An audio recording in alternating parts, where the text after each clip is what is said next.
Hello friends, কেমন আছেন সবাই? দেখতে পাচ্ছেন আজকে আমার হাতে আছে দুধ।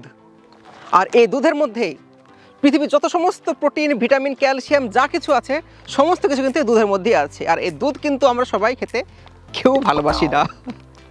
অবশ্য বাচ্চারা তো একদমই খেতে চায় না যতক্ষণ না এতে হরলিক্স কিংবা অন্য কিছু মেশানো হয়। তো যাই হোক, আজ আমরা এই দুধের অগ্নি পরীক্ষা নেব। এই দুধের মধ্যে যত রকমের ভিটামিন আছে, প্রোটিন, ভিটামিন, ক্যালসিয়াম যা কিছু আছে সব বাইরে বের করে দেবো, আর শুধুমাত্র পানিটা খাবো। এই দুধ থেকে আজকে আমরা পানি বের করব। আর তার জন্য আমরা ব্যবহার করব আমাদের সেই আগের ফিল্টার, যেটাকে আমরা ব্যবহার করেছিলাম কোকা কোলা ফিল্টার করার জন্য, আর যেটা আপনারা অনেক পছন্দ করেছিলেন।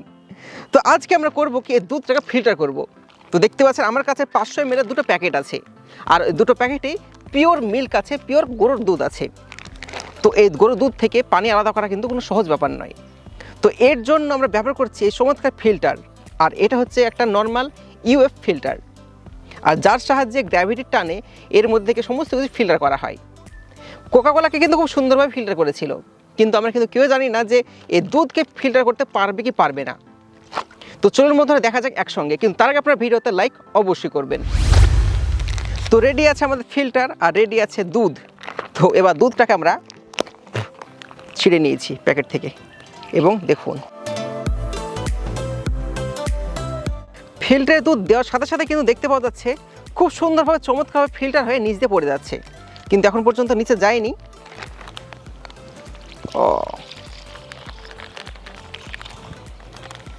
দুধ সাইডে পড়ে গেছে। এবার কতটুকু টাইমে যে ফিল্টার হবে আমরা কিন্তু কেউ জানছি না।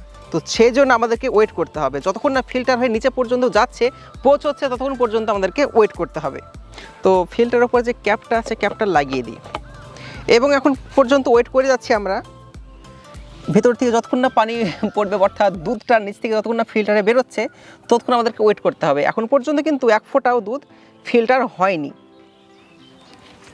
আর কতক্ষণ যে ফিল্টার হতে লাগবে সেটা কিন্তু কেউ জানছে না, কারণ দুধে ক্যালসিয়াম, ফ্যাট প্রচুর পরিমাণে থাকে, আর যেহেতু এটা কাঁচা দুধ সেই জন্য ভিটামিন সি আছে।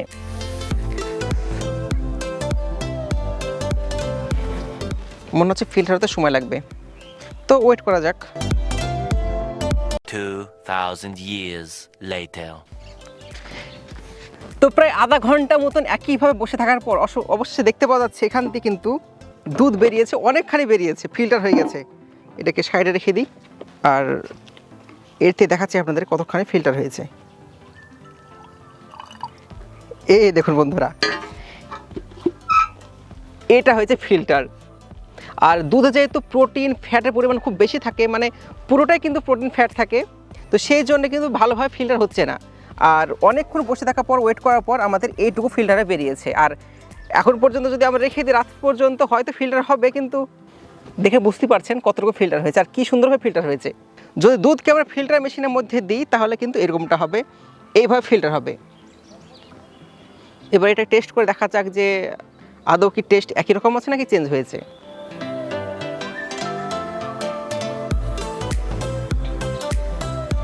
টেস্ট একদম আলাদা, যেরকম নর্মাল পানির স্বাদ হয় সেই রকম। সেন্ট কিছুটা দুধের মতন আছে, কিন্তু বাদবাকি কিন্তু সম্পূর্ণ একদম পানি, হালকা হালকা দুধের মতন, কিন্তু বাদবাকি সম্পূর্ণ পানি। তো সত্যি খুবই মজাদার। তো আজকের ভিডিও নিশ্চয়ই আপনাদের ভালো লেগেছে, দেখতে পেলেন কি একটা আলাদা জিনিস তৈরি হলো, বুঝতে পারা গেল কীরকম সুন্দর একটা জিনিস তৈরি হয়েছে। তো যদি ভিডিও ভালো লেগে থাকে ভিডিওতে লাইক করুন, চ্যানেলকে সাবস্ক্রাইব করুন এরকম মজাদার ভিডিও দেখার জন্য। আবার দেখা বন্ধুরা একটা ভিডিওতে, ততক্ষণ পর্যন্ত ভালো থাকবেন, সুস্থ থাকবেন, বাই বাই।